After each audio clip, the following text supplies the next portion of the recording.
good afternoon na guys, hindi na good morning. Unfortunately, since last night po ay maulan dito sa Lawang Parabang. Yes, tinodo niya na. Kasi kahapon umulan, tapos uminto din nung umaga.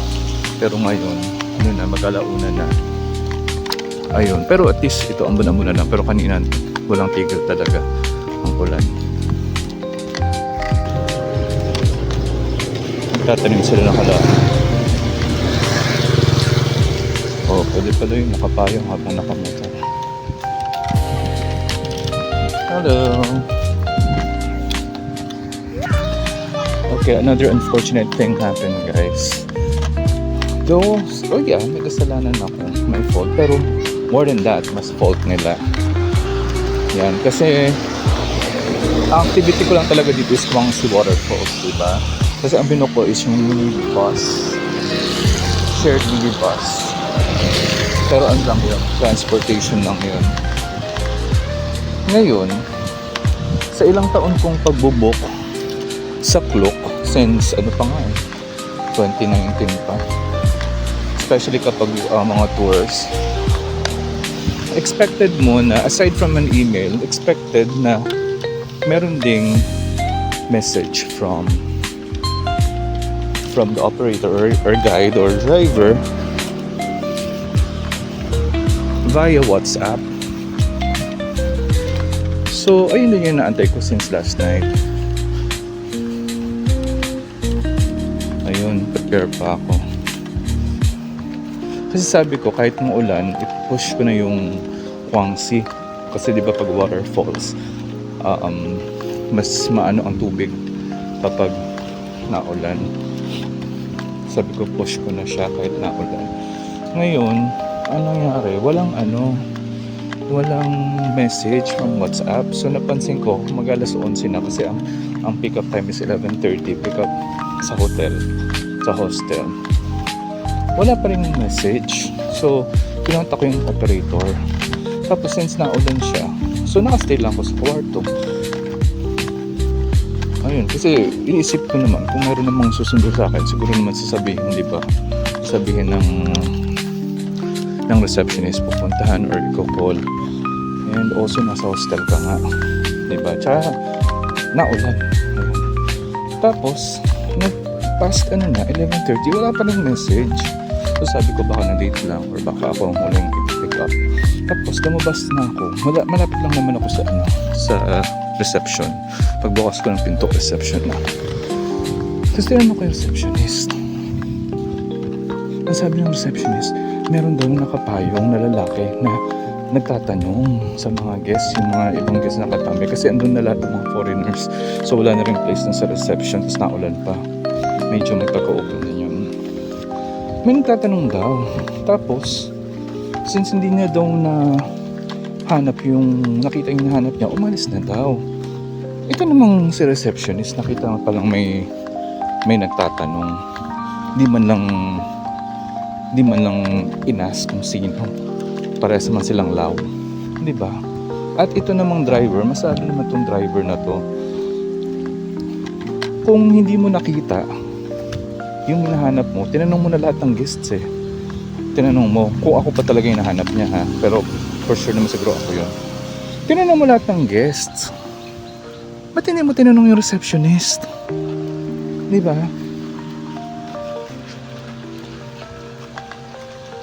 Wala ka nang WhatsApp ko. Madulas pa ako. Wala ka nang WhatsApp message kasi hindi ka pa magtatanong sa receptionist. Diba parang basic yan? Like, kung hindi mo makita yung nahanap mo, tanong mo receptionist. Diba? Buti sana kung wala talaga ako sa hotel. Ayun lang. Tapos pagka balik ko, message ko yung customer support ng Klook. Tapos siyempre ang daming entay 5 minutes, tapos hindi rin nila makontak yung operator. Di pares kami nga. Diba? So ayun, since mag-alauna na, Kung meron pa, willing ako to go there pa kahit na Ambon. Okay lang sa akin. Kasi tomorrow hindi na pwede. Unless maaga makabalik ka agad. Diba? Ayun lang. Though, yeah, partly, oo. Aminado naman ako. Wala ako sa lobby. Pero like what I said, nasa hotel lang ako. Doon lang ako. Kung di naman naulan, kung wala namang space, hindi, sana. Diba? And then also, sana man nang may pasabi ka na, oy, paparating na ako. Or kung di mo nakita, ay, nasaan ka dito ako. Diba? Yun lang. So ngayon, since napurnano din ang ating Huangsi Falls, okay, kailangan mag-isip ko anong gagawin for today. Siguro magtatanong ako ng tuk-tuk kung possible and kung magkano. Ayun lang siguro.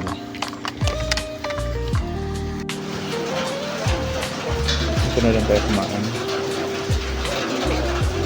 Noodle soup. Kailangan ko ng rice. Fried rice po.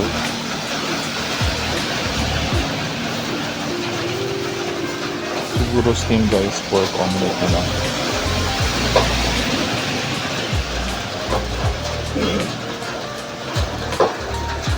Juice. Pwede tayo naman. Ayoko ng seafood. Mukhang di tayo magbubusog dito. Napaka-konti ng servings.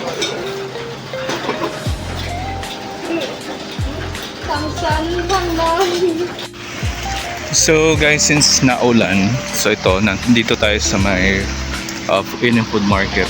Then ito yung nagiging night market. So maghanap pa tayo ng pwedeng kainan. Yan, so just in case guys, okay, nagtitingin-tingin ako dito. Yan, meron kayong mga minivan service dito, pwede kayo mag-inquire. Train ticket, yung Lao to Lao, China. Yan, pwede kayo mag-inquire. And then dito ko na surprise bus ticket. Ayan, pause nyo na lang. Yan, mga bus ticket service. Actually, meron din yan sa sa hotel. Kasi dun sa hostel na nag-stayan ko, meron ding signage na ganyan. Ayun, so pero for sure, mahabang biyahe yan. Oh, palog mo.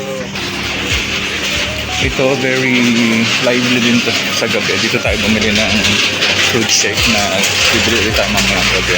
Hanap lang tayo na medyo mura-mura pa kasi yung nakainan ko itong kanina lang, yung seafood, super bitin for 50,000 kip. So nabitin ako. So kailangan ko pa. Ayan, tingnan natin kung merong mas mura-mura dito.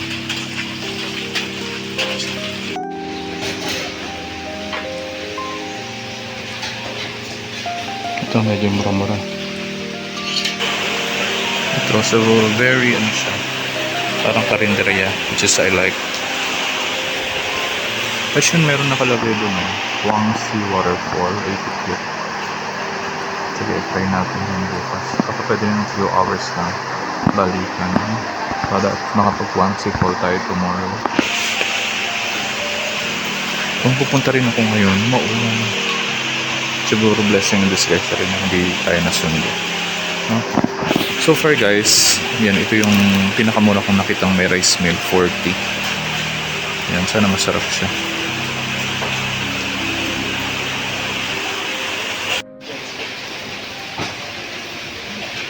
With suka, with, I like this one, soup. Curry, chicken, sana open.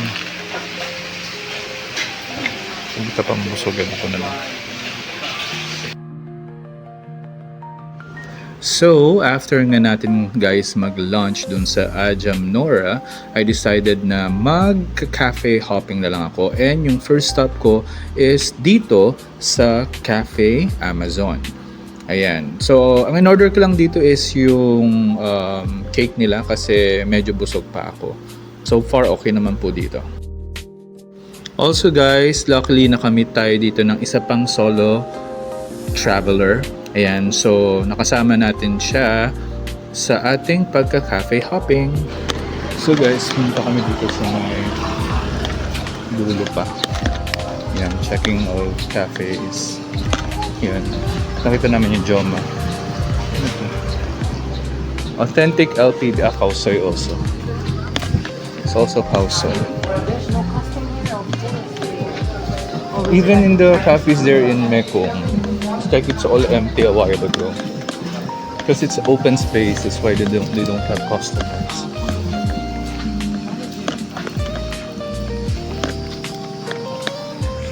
Hello. Cute ang bata. Cute ang bata.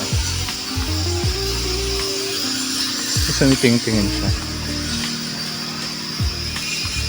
Oh, there are transfer there. Hitana Guest House. So that you can take a closer look to your house. Vibing the city while raining. Yan ang ating itinerary for today. Siyempre hindi natuloy ang ating Quas River kasi nga umuulan. Anyways, let's move on.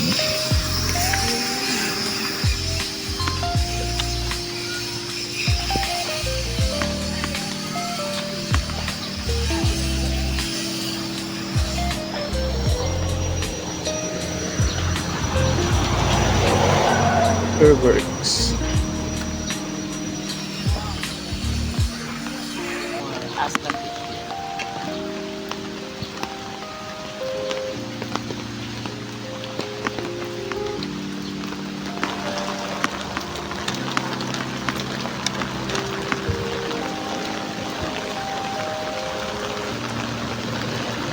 Zurich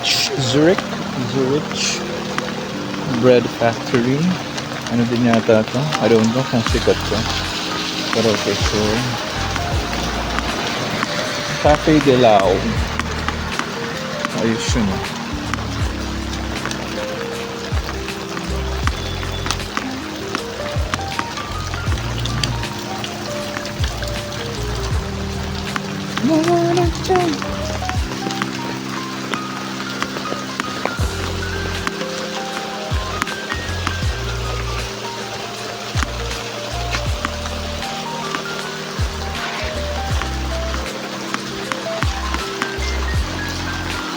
Kita natin yung bukas ng umaga bago tayo lumarga pa uwi.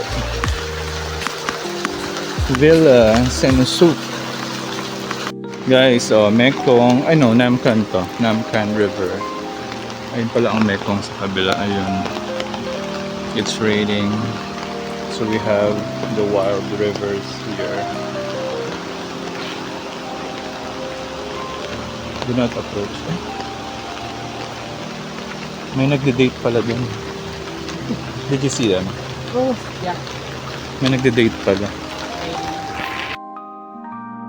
So, after namin maglakad, we decided na mag-early dinner na lang kami. So, bumalik po tayo dito sa Ajam Nora. And this time, ang in-order ko is yung Kaw Soy.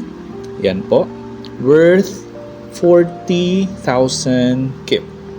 Ayan. So, mas mura talaga siya compared sa iba. At tapos, malaki talaga yung servings niya.